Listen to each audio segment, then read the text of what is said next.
कई कथावाचक हैं जो 50 लाख रुपए लेते हैं। कोई किसी की हैसियत है कि धीरेन्द्र शास्त्री को बुला ले अपने घर? ऐसी बातें नहीं करें। अखिलेश यादव जी हमेशा से ब्राह्मण विरोधी रहे। आज अगर इस राष्ट्र के अंदर संत और विद्वान नहीं होते तो आप जैसे नवाजी लाल की जो पार्टियां, जो सनातन के लोग, जो हिंदू सनातन के लोग जिस तरह से आपको वोट और मतदार का प्रयोग करते हैं, ये ढूंढने से भी पार्टी आपकी नहीं मिलती। और आप जिन विधर्मियों को बढ़ाने का कुछ चक्कर कर रहे हैं, एक दिन कहीं ऐसा ना हो कि आप बिल्कुल गधे की सींग की तरह लापता हो जाएं। एक बात समझ में नहीं आती है कि अखिलेश यादव जी के अंदर संतों के प्रति और ब्राह्मणों के प्रति इतना विष क्यों भरा हुआ है। कथावाचक कांड के बाद लगातार सपा प्रमुख अखिलेश यादव बीजेपी पर हमलावर हैं। वहीं अब उन्होंने कथावाचकों को लेकर एक ऐसा बयान दे दिया है जिससे अब अखिलेश के खिलाफ साधु संतों का गुस्सा फूट पड़ा है। साधु संतों की नाराजगी क्यों है, ये जानने के लिए पहले सपा प्रमुख का वो बयान सुनिए जिसमें उन्होंने पंडित धीरेन्द्र शास्त्री का नाम लेकर कथावाचकों की फीस का मुद्दा उछाल दिया और आरोप लगाया कि कथावाचक कथा कहने के लिए अंडर द टेबल मोटी रकम वसूल रहे हैं। कई कथावाचक हैं जो 50 लाख रुपए लेते हैं। कोई किसी की हैसियत है कि धीरेन्द्र शास्त्री को बुला ले अपने घर कथा के लिए? कोई अंडर टेबल लेगा वो बाबा पैसे? आप पता करवा लीजिए, अंडर टेबल नहीं लेते हैं वो धीरेन्द्र शास्त्री। क्या कथा बाजने की पता कितनी कीमत होगी उनकी? फ्री थोड़े नहीं। बाबा बागेश्वर के बहाने अखिलेश यादव ने कथावाचकों की फीस का जैसे ही मुद्दा उछाला, मथुरा में साधु संतों का गुस्सा फूट पड़ा। श्री कृष्ण जन्मभूमि मंदिर और शाही मस्जिद केस के मुख्य याचिकाकर्ता पंडित दिनेश फलाहारी ने कहा है कि अखिलेश यादव का ये बयान निंदनीय है। अखिलेश यादव जी ने भागवत प्रवक्ताओं के बारे में जो टिप्पणी की है ये बहुत ही निंदनीय है। मैं उनसे पूछना चाहता हूँ कि आपने कभी भागवत क्यों नहीं कराई?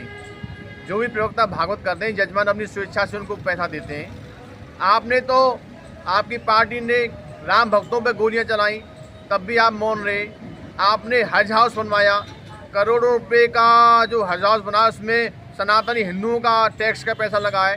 तो आपने सनातन धर्म के लिए कोई कार्य किया हो तो बताओ। आपने तो हमेशा सनातन के विरोध में ही कार्य किए हैं। आपकी पार्टी ने हमेशा सनातन धर्म के मानने वालों को प्रताड़ित किया है। तो आप ऐसी बातें नहीं करें। अखिलेश यादव जी हमेशा से ब्राह्मण विरोधी रहे।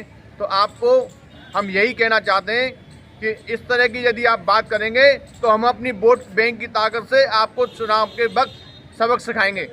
वहीं अखिलेश यादव के इस बयान पर स्वामी सत्यमित्रानंद महाराज ने भी आपत्ति जताई। उन्होंने कहा कि अखिलेश यादव ने कहा जो होटल और बिल्डिंग खरीदी है वो पैसा कहां से आया, उन्हें ये भी बताना चाहिए। बिना जो है दक्षिणा दिए हुए किसी भी मेंबर को कोई भी एक विधायक की सीट नहीं दी जा सकती। और भला मनाइए इन सनातनियों का पैसा लेकर के भी, चाहे कितना भी कुछ भी करते हुए, लेकिन अगर सनातन का व्यक्ति धन भी लेगा तो कम से कम राष्ट्र के कल्याण के लिए लगाएगा। लेकिन आप जैसे कुंठित मानसिकता के लोग जिस तरह से पार्टी को आज कैसे हजारों करोड़ की संपत्ति, आप अगर आपने धन नहीं लिया तो कैसे कैसे हजारों करोड़ की संपत्ति आपकी पार्टी के पास फंड में जमा हो गई है, इसकी जांच होनी चाहिए। मैं उत्तर प्रदेश सरकार और भारत सरकार से निवेदन करना चाहता हूं कि तत्काल प्रभाव से ईडी की छापेमारी कराई जाए इन पार्टियों के ऊपर कि इन्होंने कितने अवैध रूप से कितनी टिकटों को बेच करके और धन को संग्रह किया है। जिस तरह से विद्वानों के ऊपर, आज अगर इस राष्ट्र के अंदर संत और विद्वान नहीं होते तो आप जैसे नवाजी लाल की जो पार्टियां, जो सनातन के लोग, जो हिंदू सनातन के लोग जिस तरह से आपको वोट और मतदार का प्रयोग करते हैं, ये ढूंढने से भी पार्टी आपकी नहीं मिलती। और आप जिन विधर्मियों को बढ़ाने का कुछ चक्कर कर रहे हैं, एक दिन कहीं ऐसा ना हो कि आप बिल्कुल गधे की सींग की तरह लापता हो जाएं। जय हिंद, जय भारत। वहीं महामंडलेश्वर कृष्णानंद महाराज ने सपा प्रमुख के बयान पर आपत्ति जताते हुए कहा कि अखिलेश यादव को जमकर आड़े हाथ लिया। उन्होंने कहा कि अखिलेश यादव ने अपना धर्म बदल लिया है, उन्हें इसकी घोषणा भी कर देनी चाहिए। मैं अखिलेश यादव से ये पूछना चाहता हूँ कि यदि आपने धर्म बदल दिया हो, सनातन हिंदू धर्म छोड़ दिया हो और किसी मजहब में पहुँच गए हों, तो उसको सार्वजनिक रूप से उसकी घोषणा कर देनी चाहिए। एक बात समझ में नहीं आती है कि अखिलेश यादव जी के अंदर संतों के प्रति और ब्राह्मणों के प्रति इतना विष क्यों भरा हुआ है।